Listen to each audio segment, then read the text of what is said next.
Oke, selamat malam. Berjumpa kembali dengan Mas Bro Tegal yang setia dengan Mas Bro Tegal. Untuk khusus malam ini, untuk kalian semua, saya akan memberikan info supaya kalian tidak terjebak dalam permainan kripto. Koin mana yang layak kalian untuk holding jangka panjang dan bagaimana cara ada koin baru untuk kalian selidiki. Untuk riset koin itu akan jadikan kalian cuan atau membuat kalian hancur. Saya akan langsung memberikan tutorialnya, info-infonya, ciri-cirinya untuk kalian yang setia sama saya. Saya yakin kalian akan cerdas, ilmu akan masuk pelan-pelan dengan sendirinya untuk kalian semua. Tolong tetap dior, riset sendiri, selalu Mas Bro infokan dalam dunia kripto berisiko tinggi. Mas Bro tidak bertanggung jawab kerugian kalian, semua kerugian ditanggung masing-masing, siap cuan, siap habis-habisan. Makanya di sini saya akan bekali sebuah ilmu untuk kalian, cara meriset koin itu akan jadi pump, akan bikin cuan ataupun hanya jebakan saja. Langsung, beberapa hari yang lalu selalu saya singgung berkali-kali, namanya koin core, koin core itu ataupun koin core itu selalu banyak yang menanyakan, baik di dalam grup ataupun di komen YouTube, bahkan yang nyibir PP banyak. Mas Bro, PP apaan tuh kalah dengan koin core itu, PAM itu? Saya sampaikan untuk kalian, koin itu adalah koin karbitan, koin pam-paman. Ada orang paus 1-2 orang ataupun whale-nya ngepam ke atas, harga sampai di kisaran Rp4.000, 42 ribuan lah, pokoknya di antara 42.000 itu dipam seharga itu, dan lama, paling enggak ada setengah bulan lebih kali.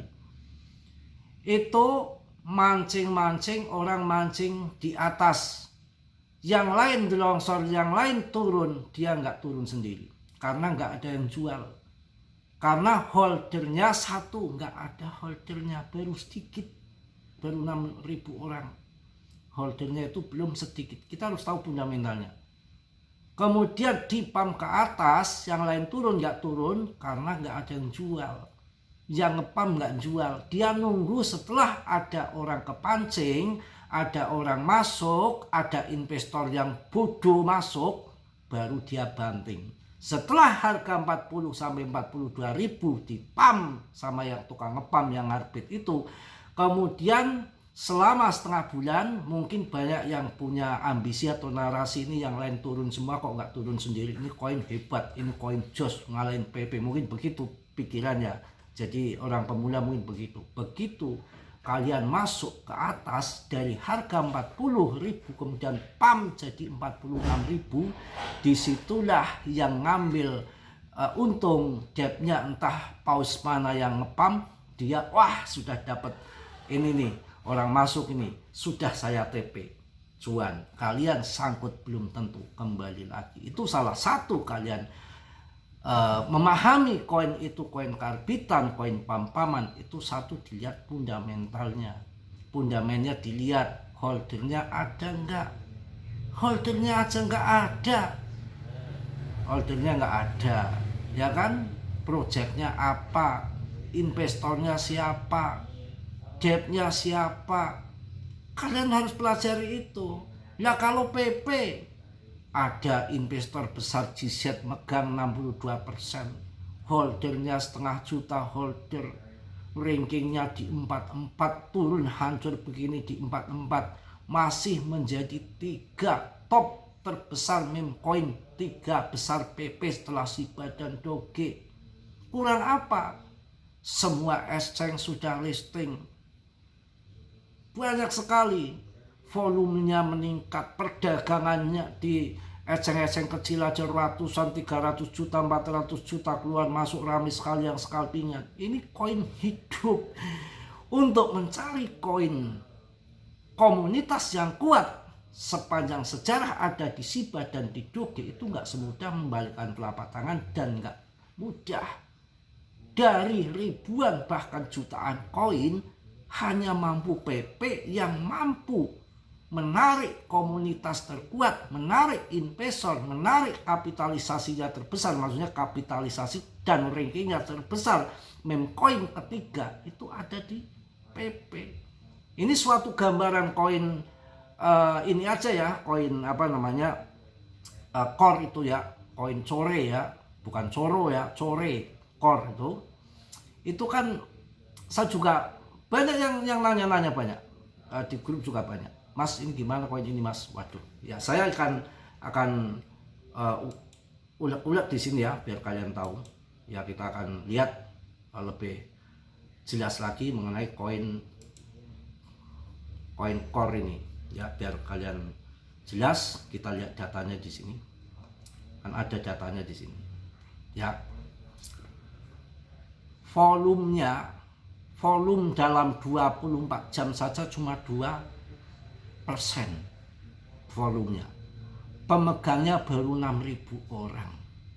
Suplai totalnya 5,26 bilion. Suplai maksimalnya 10 bilion, gede banget. Suplai yang beredar baru 1 bilion. Suplai maksimalnya 10 bilion, yang beredar baru 1 bilion. Yang ngepam depnya ATH paspornya dipam di harga 42.000, kemudian ada orang masuk terbang kan 46.000, disitulah depnya sudah cuan, kemudian gunting, sekarang harganya ambruk. Kalau sekarang turun kalian masuk, depnya nanti gunting lagi, dia masuk di awal. Hati-hati ya. Itu koin yang itu salah satu cara kalian apa namanya meriset bahwa itu koin bener atau enggak ya, koin bener atau enggak di situ. Oke ya, ini Fed kelihatannya akan pangkas suku bunga lagi kawan. Ya ini ada peluang pemotongan suku bunga Fed pada Desember telah meningkat, yang tadinya cuma 50%, sekarang sudah 85% dia akan potong ya. Lonjakan peluang pemotongan suku bunga ini terjadi setelah komentar dari Presiden Fed sendiri, si John William, menunjukkan dukungan untuk pemotongan suku bunga di bulan Desember.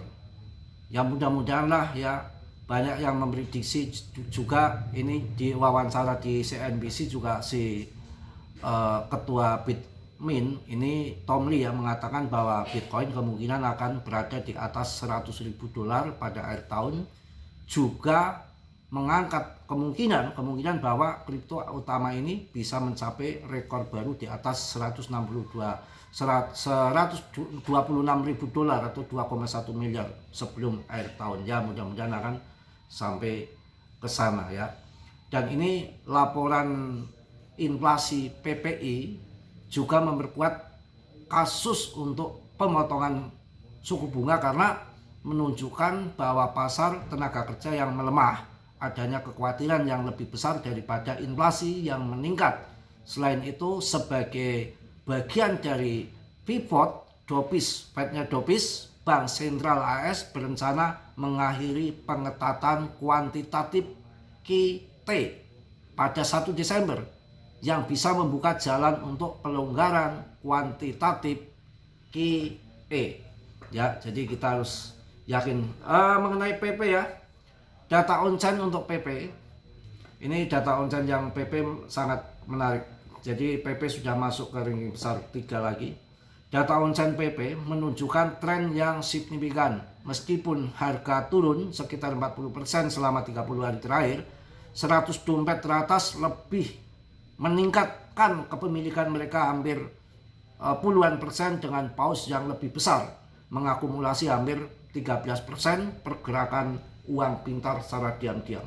Ini bisa jebakan penurunan orang pada CL, mereka akumulasi diam-diam. Itu ya tadi, mungkin nggak panjang-panjang di malam hari ini, barangkali ada yang masih nonton karena salah satu untuk koin yang akan pump bikin cuan itu kalian nggak sembarangan. Ya, dilihat fundamentalnya. Investornya harus banyak, holdernya harus banyak, ada backingan orang besar di balik koin itu seperti koin PP ya. Mudah-mudahan PP akan menjadi besar dan hanya satu-satunya meme coin yang terdesentralisasi yang sudah tidak dipegang debtnya lagi, nggak ada airdrop lah, penjualan. Ini baru sekarang sejarah saya melihat token sejos fundamental seperti PP ini. Mengenai naik turun hal yang biasa, BTC pun turun, ETH pun turun. Cuan dan enggak tergantung koin yang kita investkan bermasa panjang enggak. Dan koin itu setiap bull itu ATH enggak. Enggak ada orang rugi di BTC, ETH, Solana, BNB. Wong koin-koin itu selalu ATH baru, tertinggi baru di sepanjang sejarah. Yang jual rugi ya rugi sendiri. Yang masuk di 2,1 M sekarang kalau dijual ya nangis di pojokan karena turun ya. Dibilang kemarin barber belum ada hilalnya, belum ada fundamennya untuk bear, fundamennya untuk bull. Pivot 1 Desember, pemangkasan suku bunga, stimulus, kurang apa ya, saya yakin masih akan terjadi bull. Sabar, tenang, ini permainan daripada game. Mau hancur kemana lagi? Hancur ya sudah, sekarang aja sudah hancur kok, ngapain nunggu CL rugi. Karena market itu tahu-tahu berubah dengan cepat. Kita nggak tahu tahun 2026, bahkan di akhir tahun ini banyak yang memprediksi terbang kemudian sampai tahun 2026 mundur sampai kuartal 1. Apakah nggak sia-sia kita CL ya. Dalam dunia kripto itu kita harus siap kondisi apapun. Kalau mau cuan di kripto ya tentunya harus ya sabar, harus cerdas, harus ikutin dinamikanya, permainannya, ya kuat mental, siap uang hilang, kemudian jangan all in harta benda kita, psikis kita terjaga, mungkin 10%, 20%, 30% dari harta benda kita, dan masuk di koin-koin yang historinya selalu pump di saat bull market seperti BTC yang desentralis. Ya, setelah itu ada ETH, BNB, Solana dan yang lain-lain. Akan tetapi untuk masuk di BTC all-in di saat menjelang halving BTC, setelah cuan dari BTC baru masuk ke altcoin. Ya, saya jelaskan di situ dan jelas paham cara memprediksi koin yang akan pump, yang karbitan bisa dilihat dari holdernya, dilihat dari mana aja udah listing di mana aja, dilihat dari kapitalisasinya, projectnya, debtnya, macam-macam. Ya, saya selalu memberikan koin-koin yang cuan dari zaman koin-koin yang sebelum-sebelumnya, dan 2 hari yang terakhir saya kasih koin CMC terbang. Untuk koin core saya larang, yang di member tuh, yang di grup saya larang jangan masuk koin itu. Kalau sekarang masuk, sekarang tinggal nangisnya saja. Sekarang harganya sudah dipuanting habis-habisan, harganya 20.000, paling nanti dipam ke 30.000, ada yang masuk lagi dipuanting lagi, bisa ya, mungkin itu aja yang positif kalian ambil, yang buruk kalian tendang. Tetap semangat, saya selalu semangat untuk memberikan info untuk kalian semua. Kita hidup paling tidak ada manfaatnya untuk orang lain. Walaupun saya selalu dihujat di Nadifood, saya itu malah bersyukur 10 orang, 100 orang yang ngeput saya, yang ngomongin setiap hari akan mengurangi dosa-dosa saya ya. Sekali lagi saya ingatkan, dalam dunia kripto berisiko tinggi, Mas Bro nggak tanggung jawab atas kerugian kalian, semua kerugian ditanggung masing-masing ya. Yang positif kalian ambil, yang buruk kalian tendang. Dalam bermain kripto sangat berisiko tinggi. Sudilah yang belum subscribe untuk subscribe, yang sudah Mas Bro ucapkan banyak-banyak terima kasih. Salam dari Tegal Mas Bro. Wassalamualaikum warahmatullahi wabarakatuh. PPPPPP Jos.